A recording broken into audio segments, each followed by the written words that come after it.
All right, cool. All right, excellent, excellent. Okay, all right. Okay, so this is the pick ban order. So we're gonna close LEC now. Okay.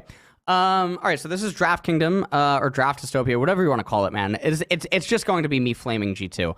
And if you were not on the stream, you didn't see me actually discuss the draft live, you didn't see me bet on Fnatic at, 3.5 or whatever to 1 odds that I did because the draft was so one-sided, then maybe you'll think this is like hindsight Andy, but it's not hindsight Andy because it was all discussed live. Anyways, B1 Vi. So again, this is going to be me flaming the ever-loving shit out of G2, mostly because you consider how good all of their players are, how much skill is on this team, and then they draft like this as if while on the way to LEC today, they went under an underpass and someone dropped a cinder block on their head. So unfortunately, you open B1 Vi. B1 Vi is a shit champion. And the reason that it's so shit is because Vi only has 1 mode and 1 theme. B1 Wukong is also pretty bad, but B1 Vi is like one of the worst things that you can do because she only has 1 mode. There's 1 mode, nothing else. Can she do other things? Could she peel for her ADC or something? Sure, she could, but like it's not the same as like Wukong peeling with Cyclone. It's not the same as Wukong like being able to create a lot of space with his clone and with his R and stuff like that. It's not the same as like Wukong being able to itemize as a bruiser and legitimately take out carries. Vi can't do that. Even when she itemizes bruiser, she can't actually delete the carry the same way that Wukong can. So okay, B1 Vi already a really big mistake because this is not a B1 champion. B1 champions have to be either really strong champions that can face a wide range of types of team or wide different variety of team compositions, or it's a multi-flex champion, so that you wait for further draft development. Vi is none of those.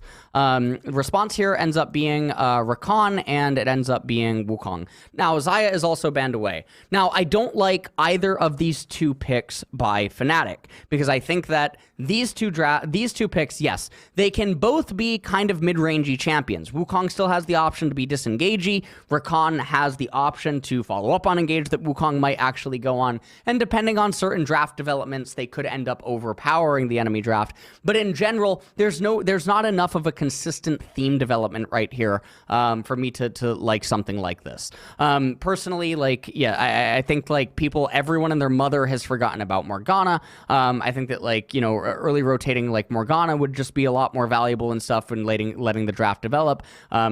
Early rotating like Morgana and then Ziggs or Jinx or something like that, right?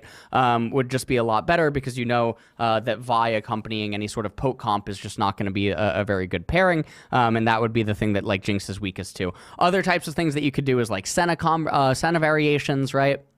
You can wait for developments like that. You could take like Udyr in the jungle would just be a lot better because it's going to be a lot more consistent and a lot more stable, and it plays against everything that Vi can do. It just literally does it better. I think things like that are going to be a lot better. But anyways, so going forward, now Zeri and Renata, I don't know why that's so thick. Zeri, Renata end up getting locked in on B2, B3.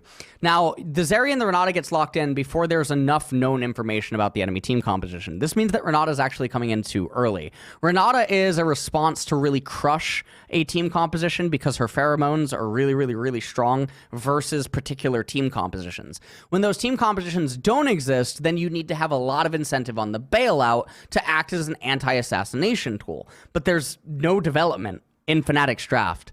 There's no assassin stuff known yet. And there's no way of knowing whether or not her pheromones or her R, whatever, I mean, I joke, I call it pheromones. There's no way of knowing if the pheromones are going to have value yet. You're not pinching anything. You're not preventing anything. You're not pinching anything. Why is Renata coming out blind? Why is she just coming out early? Doesn't make any sense.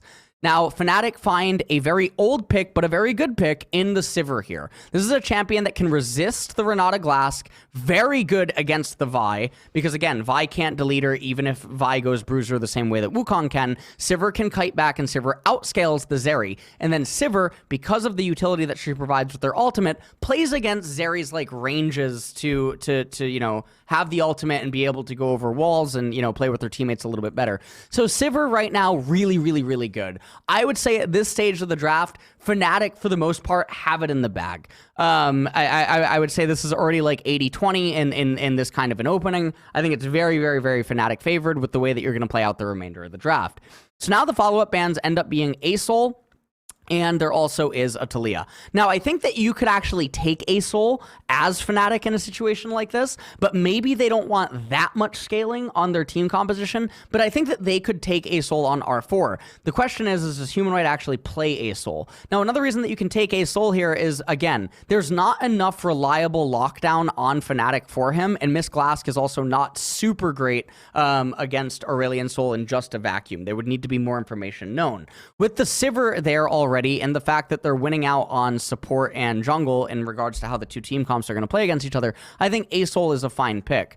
But anyways, what they end up doing is they do Azir on R4. Now, Azir and Sivir is a pretty iconic pairing. Also, Azir, another champion that is actually somewhat good against, Renata Glasc, because he has the Shurima Shuffle, or not the Shurima Shuffle. He has the Shurima Wall, right? So with the current champions that Fnatic or G2 have right now, this is not easy access to any of these champions. These three champions on B1 through B3, they have no reliable way to reach the opponents.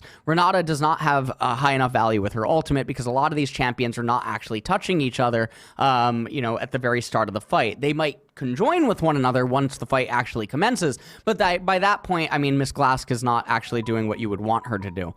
The follow-up here ends up being K'Sante, and then a Sylas comes in.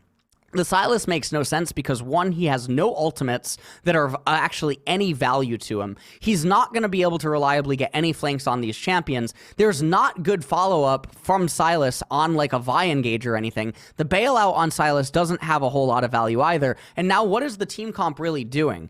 This is becoming very quickly a one damage threat, which is the Zeri, but the Zeri can't really deal damage because the enemy carries are already threatening to just gun her down, and they scale harder than her. So it's really bizarre. The Sylas ends up just being super random. It's completely out of left field, and then the K'Sante comes in blind. Now, in a situation like this, I think that there's actually better picks than Jax. But obviously, Nar or Oscarinen, I don't know how to say his ID, does not probably play like Garen. Garen is much better than Jax in a spot like this because his silence is just absolutely chaotic. He's going to be impervious in team fights. All of these champions will get ruined by Garen in a team fight. You will never be able to run past Garen in a team fight. He will outscale you so hard. K'Sante will not have an easy laning phase. K'Sante will perma be behind the entire game. Garen with Sivir just means that you're always dead inside of a team fight. It doesn't matter who he goes on. The silence would be so disruptive. Now, the Jax is fine into the K'Sante because you have such a stable bot lane. You have such a stable mid lane. Jax is guaranteed to get to 16.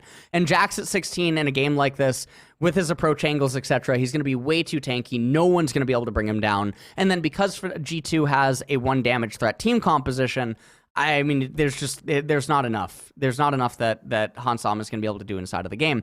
And Sivir and Azir are both such strong DPS threats. Even if you bring down one, if the other is still standing, respectively, each one is still really good against all the members of G2.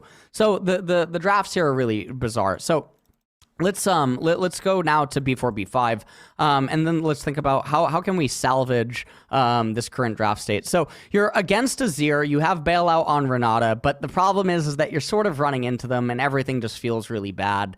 You're not going to be able to go like Twisted Fate in a spot like this. I mean, Aurelion Soul is banned. Aurelion Soul definitely would have been maybe a really good option. And the other problem that you're having right now is that your top laner has to be blind. So if you're a top laner, to be blind here is also definitely very painful.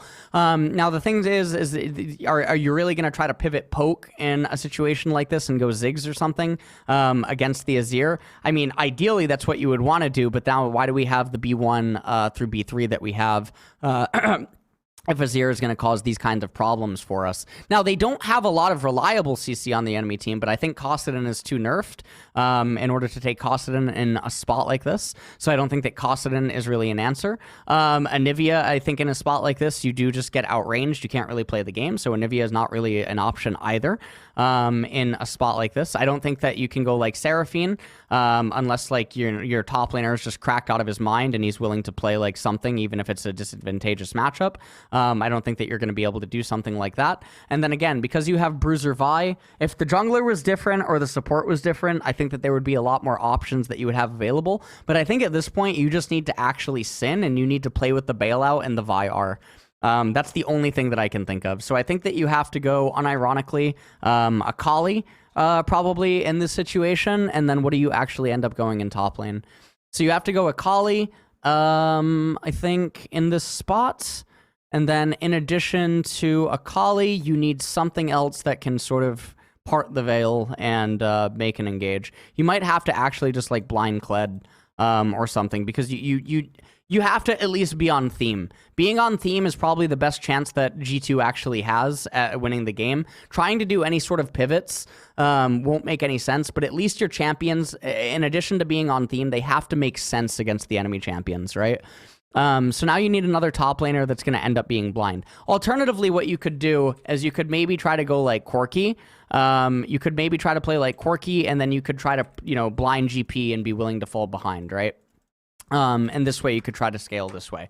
But then again, why do we now have Renata and why do we have Vi? This would allow you to potentially win the game, but you're basically now completely shifting your build around, which was originally Zeri, and you're now making it Corki and GP, and I don't like the idea of doing something like that, so it's not something that I would personally suggest or recommend G2 to do in a spot like this. Trying to think what else they could actually do in mid lane. I mean, if they have the Akali, there is that. They can't move Vi to top lane. You can't do any like Ivern Rengar type shenanigans or anything like that. Yeah, I mean, I think realistically it's probably like Akali Kled, and then just you have to just play like that. And then what ends up happening? I mean, in top lane, see, they're gonna end up choosing a tank, and you're gonna have the same problem. But at least because you're on theme, you're going to have a better situation. Alternatively, I guess you could try to go Veigar here with a tank in top lane. It is still going to be a little bit awkward. That's the more control-y aspect. So either you do the Akali Kled or you end up doing Veigar X. Veigar X, I mean, you would definitely need like... you would need something in top lane that is just going to have value. Maybe Veigar Gragas. Maybe Veigar Gragas, and then you try to play with this combo. Because the Gragas has the disruption against the Azir and the Sivir, but I mean, obviously Sivir can always just spell shield the cask, so that's not super great either. But no matter what, I mean, we're seeing a lot of problems that the Renata and the Zeri and the Vi so early on is causing when this draft develops like this. I mean, there's definitely options, but I think Akali Kled probably one of the best. Anyways, that's it. We're going to go into LCS.